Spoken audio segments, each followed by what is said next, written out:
कोई भी अगर मुझसे अगर फालतू का पंगा लेगा ना तो मैं उसको छोड़ूंगा नहीं आसानी से, है ना। बल्कि उसका मुद्दा बना के बवाल करके मेरे को एम्बेरस फील कराया। और अगर तुमको गलत लग रहा है तो मैं कुछ भी नहीं बोलूंगा। मेरे को ज़रूरत नहीं किसी को क्लैरिफाई करने के लिए कि मैं सही हूँ। मकबूल को भी थोड़ा समझना चाहिए, उनसे उम्र में बड़े हैं तो।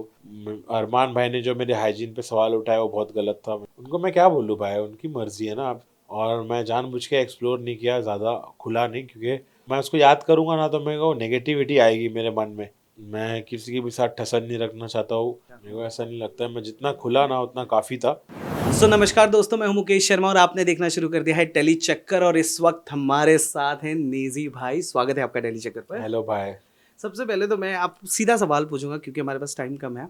जब आप बिग बॉस के घर में गए ना, तो बहुत सारे रैपर्स ने आपको सपोर्ट नहीं किया, सिर्फ रफ्तार और बंटाए ने सपोर्ट किया। पहले तो ये बताइए उनके लिए क्या कहना चाहोगे, क्योंकि जब आप बाहर आए हो तो सब स्टोरीज लगा रहे हैं। तो पहले इनके बारे में आप क्या कहोगे?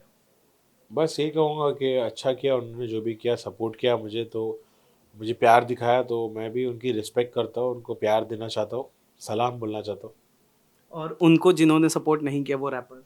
उनको मैं क्या बोलूँ भाई, उनकी मर्जी है ना। आप तुम क्या ऐसा कर रहे हो, मतलब जो सपोर्ट किया किया ना, जो नहीं किया नहीं किया, बात खत्म। अच्छा, मुझे एक और बात आप बताइए कि बहुत सारे लोगों ने ये क्वेश्चंस किए थे कि नेज़ी को और एक्सप्लोर करना चाहिए था और खुलना चाहिए था घर में। वो और खुलता तो शायद आज ट्रॉफी उसके पास होती। इस पर आप क्या मेरे को कहोगे? ऐसा नहीं लगता है, मैं जितना खुला ना उतना काफ़ी था। हम्म। ट्रॉफी वैसे भी जीतना मेरा मकसद नहीं था। मैं अच्छा। ट्रॉफी जीतने के लिए अंदर नहीं गया था। ओके। मैं अंदर जो मकसद से गया था वो मकसद मेरा पूरा हुआ। और मैं जानबूझ के एक्सप्लोर नहीं किया, ज़्यादा खुला नहीं, क्योंकि मुझे और भी काम है। मैं म्यूज़िशियन हूँ, मैं अपना कोई रियलिटी टीवी तो मैंने एक एक्सपेरिमेंट किया। हम्म। और मैं म्यूज़िशियन हूँ, मैं अपने म्यूज़िक पे ध्यान दे रहा हूँ, और मेरी पर्सनैलिटी थोड़ी मिस्टीरियस है और मैं उसको वैसे ही रखना चाहता हूँ। मैंने सिर्फ बिट्स एंड पीसेस में अपनी पर्सनैलिटी दिखाई और वो मैं टॉप 2 तक पहुँचा। तो मुझे बस उतना ही दिखाना था, मुझे ज़्यादा नहीं दिखाना था, तो इस वजह से मैंने कंट्रोल रखा उस चीज़ को। और मैं जो मकसद से गया था वो मकसद में मैं कामयाब हुआ। अच्छा, मकसद की अगर हम बात करें तो क्या था वो मकसद, अगर आप बता मेरा सकें? मकसद था ईमानदारी से गेम खेलना, हम्म। सबके साथ बर्ताव अच्छा रखना, प्यार देना, प्यार फैलाना, रिश्ते बनाना, और गुस्सा काबू करना, टॉलरेंट रहना। तो इसमें मुझे मतलब जीत मिली, मैं आखिर तक पहुंचा। हम्म। है ना, सबको एलिमिनेट करते हुए मैं अपने आप को कैसे मैंने प्रोटेक्ट किया, कैसे मैंने व्यवहार अच्छे रखा, जो मेरा गेम प्लान था, जो मैं नेचुरली खेल रहा था। तो हम्म। जो मेरा मकसद यही था कि बस एक लविंग कैरिंग इमोशनल नेचर लेकर भी इंसान आगे तक पहुंच जाए, ये मेरा मकसद था और इसमें मैं कामयाब रहा। करेक्ट। निजी भाई, क्या चाहते हो आप, दुनिया नेजी दबा को कैसे देखे, मतलब रैपर की दुनिया में? क्योंकि अभी बहुत सारे रैपर्स नए नए आ चुके हैं, आपने देखा होगा, लेकिन शुरुआत आपसे हुई थी।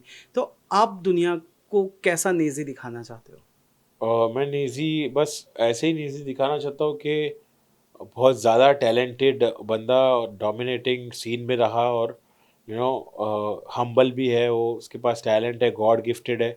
और जेनेसिस माना जाता है इंडिया में कि पहला रैप अपन ने चालू किए। तो मैं रिस्पेक्ट से चाहता हूँ लोग मुझे देखे, प्यार दे मुझे, और बदले में मैं मेहनत करूँगा और उनको भी प्यार दूंगा। बस यही है हमारा रिश्ता। निजी जी, जब हमने साई की मैं बात करूँगा, साई की एक फ्रेंड से हमने बाहर इंटरव्यू किया था जब आप लोग घर में खेल रहे थे। तो साई के उस फ्रेंड ने कहा कि नेजी साई के लिए खतरा हो सकता है, क्योंकि वो साई की बातें सुन के, इधर की बात सुन के उधर कर रहा है। और जब आज हमने साई से बात की तो साई का कहना था कि नहीं, नेजी मेरा बहुत अच्छा फ्रेंड है और वो डिजर्विंग था। तो ये दो ग्रुप बन चुका है, जो एक आपको गलत देख रहा है कि नहीं नेजी तो गलत था, और एक ग्रुप जो आपको अच्छा। तो जो गलत देख रहा है उनको क्या कहोगे, कैसे एक्सप्लेन करोगे कि भाई क्या था रीज़न? मुझे कोई ज़रूरत नहीं है एक्सप्लेन करने की। मैं कुछ एक्सप्लेन नहीं करूँगा। वो लग रहा है मैं गलत हूँ तो ख़त्म बात वहीं पर, मैं गलत हुई नहीं। और अगर तुमको गलत लग रहा है तो मैं कुछ भी नहीं बोलूँगा। मेरे को ज़रूरत नहीं किसी को क्लैरिफाई करने के लिए कि मैं सही हूँ। अच्छा, अगर मैं शिवानी की बात कर लूँ अगर, तो शिवानी का हँसना वाज़ अ प्रॉब्लमैटिक, ठीक है? बाहर देखने वालों को भी लग रहा था, इसलिए ऐसा नहीं है कि सिर्फ़ आपको अंदर लग रहा था। और फिर आपने उसे उस बात के लिए कई बार हाइलाइट भी किया, फिर आपने मज़ाक में बोला भी, नहीं यार मैं बाहर मिलूँगा अभी तुझसे। तो मुझे बताइए कौन हैं वो लोग जिनकी बातें आपको अंदर अच्छी नहीं लगी थी, और वो कौन-सी बातें थी? कुछ बातें मुझे नहीं अच्छी लगी, लेकिन मैं मेंशन नहीं करना चाहूँगा। अभी तो मैं ठीक हूँ। जो अंदर हुआ वो हुआ। अब उस पे मेरा कोई कंट्रोल नहीं था। हंसी मजाक होती थी, कभी कभी लिमिट क्रॉस होती थी, तो वो सही नहीं था। और मुझे किसी से नाराज़गी तो नहीं है, जो मेरे साथ अच्छे से था उनके साथ मैं अच्छे से था। और मैं शिवानी को भी अपनी छोटी बहन समझता हूँ। बाहर भी मैं उसके साथ रिश्ता अच्छे से रखूँगा, जो मकबूल की भी दोस्त है वो। और मैं किसी के भी साथ ठसन नहीं रखना चाहता हूँ।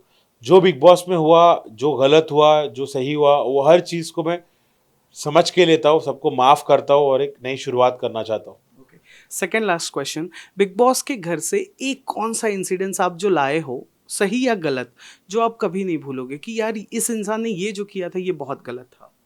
अरमान भाई ने जो मेरे हाइजीन पे सवाल उठाया वो बहुत गलत था। मेरे को लगता है वो कान में बोलना चाहिए थी वो बात, बल्कि उसका मुद्दा बना के बवाल करके मेरे को एम्बेरस फील कराया, तो थोड़ा गलत लगा मेरे को। और बस, और कुछ मतलब गलत तो बहुत चीज़ लगी, लेकिन सब अभी मैं बता नहीं सकता हूँ ना तुमको। अच्छा, और रणवीर सर का जिस तरह से सना मकबूल को लेकर बैक टू बैक चल रहा है, जैसे रणवीर सर का उसको गटर छाप कहना था, मिडल फिंगर दिखाना था, फिर रणवीर सर मीडिया के साथ भी रूड हो जा रहे हैं, और अभी भी वो सना को नॉन डिजर्विंग बता रहे हैं। वो कह रहे हैं कि जो बिग बॉस की बात नहीं मानना था, बिग बॉस ने उसे जिता दिया। इस पर क्या कहोगे? आपको क्या लग रहा था रणवीर सर कैसे हैं? रणवीर भाई बहुत मैच्योर्ड है, एक्सपीरियंस्ड है, उनको खुद समझ है कि लड़कियों से कैसी बात करना चाहिए, कैसी नहीं करना चाहिए। मैं तो उनके छोटे भाई जैसा हूँ, तो मैं उस पर क्या कमेंट करूँ। अगर वो खुद अगर डिसरिस्पेक्टफुली लड़कियों को ट्रीट कर रहे हैं तो उनको खुद समझना चाहिए बात। और मैं यही बोलूँगा कि मकबूल को भी थोड़ा समझना चाहिए, उनसे उम्र में बड़े हैं, तो लाइन क्रॉस दोनों को ही नहीं करनी चाहिए थी।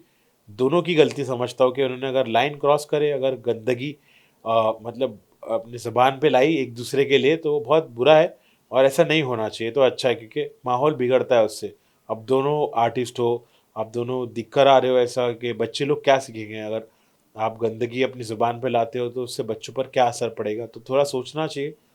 तो मैं दोनों के लिए यही कहना चाहूँगा। ओके, ओके, ऐसे मैंने कहा था कि लास्ट क्वेश्चन है, but this will be my last, कि नेजी जी, जैसा आपने कहा कि बाकी लोग देख रहे हैं, क्या असर पड़ेगा, कैसे असर पड़ेगा। अ, घर में जब रफ्तार आए थे आपसे बात करते हुए, रफ्तार ने कहा था कि भाई मैं जान रहा हूँ तू कौन सी जंग लड़ रहा है अंदर, लोगों को बोलने दे जो बोल रहा है तू। तो आपने हमें बताया भी कि आप अपने एग्रेशन पर और अपने बाकी इमोशंस पे कंट्रोल कर रहे थे, मतलब उस पे आपको संयम रखना था। लेकिन जो पास्ट में हो चुका है, आप कभी ऐसा वक्त आएगा जब आप उसके बारे में ज़िक्र करोगे और लोगों को अपनी कहानी बताओगे कि भाई ये हुआ है मेरे साथ? नहीं यार, जो हो गया ना उसको मैं भूल गया हूँ अभी। मैं बहुत पॉजिटिव हूँ, मैं उसको याद करूँगा ना तो मेरे को नेगेटिविटी आएगी मेरे मन में। तो मैं बार बार याद नहीं करना चाहता हूँ कि जो हुआ उस पर मैं मट्टी डाल दिया हूँ और उसको दरगुजर कर दिया हूँ। जिन्होंने किया था उन सबको माफ़ कर दिया हूँ, मैं आगे बढ़ना चाहता हूँ। मुझे अभी प्रेजेंट पे ध्यान देना है और फ्यूचर पे ध्यान देना है, वो पास्ट को लेके बैठे नहीं रहना है। तो मैं वो सब भूल भूल चुका हूँ अभी। मैं सिर्फ फोकस्ड हूँ अपने काम पर, म्यूज़िक पर, अपने प्रेजेंट पे, अपने फ्यूचर पर। ओके, पर क्या ये इंश्योरेंस है कि जो लोग उस वक्त थे नेगेटिविटी फैला रहे थे आपकी लाइफ में, क्या वो आगे आपके फ्यूचर में आड़ा नहीं लगाएंगे या वो प्रॉब्लम हाँ, नहीं अगर बनेंगे? लगाएंगे ना प्रॉब्लम, तो फिर मैं रोल में आ जाऊंगा, मैं तैयार हूँ उसके लिए। कोई भी अगर मुझसे अगर फालतू का पंगा लेगा ना तो मैं उसको छोड़ूंगा नहीं आसानी से, है ना। मेरे को भी आता है फिर पंगा लेना, लेकिन मेरे को वो सब नहीं करना है, अच्छे से रहना है। ओके, आखिरी सवाल, नेजी के फैंस तो दुनिया भर में हैं। नेजी किस रैपर के फैन है? किसका रैप आपको बहुत ज़्यादा अच्छा लगता है अभी जो इंडिया में जितने भी हैं?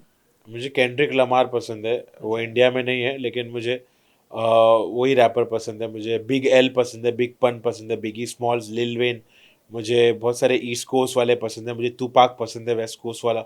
हाँ। और स्नूप डॉग पसंद है मुझे। अरे एक तो आइस इंडियन का क्यूब। नाम ले लो। ब्रो, मुझे इंडिया में सिर्फ नेजी पसंद है। या वेल, आप कितना इत्तेफाक रखते हैं नेजी के इस बात से? क्या बात कर रहे हो, सच में सिर्फ नेजी? आपको लगता है कि और कोई भी नहीं है जो आपको टच कर रहा है? नहीं भाई, है रैपर्स, लेकिन उनके नाम मुझे नहीं पता। अच्छा, well, thank you so much. ये थे नेजी द बा। आपको इनका इंटरेक्शन कैसा लगा हमें कमेंट करके ज़रूर बताइएगा। Yo, this is Naezy, you are watching me on tele चक्कर, बम्बई 70 सर पे पत्थर।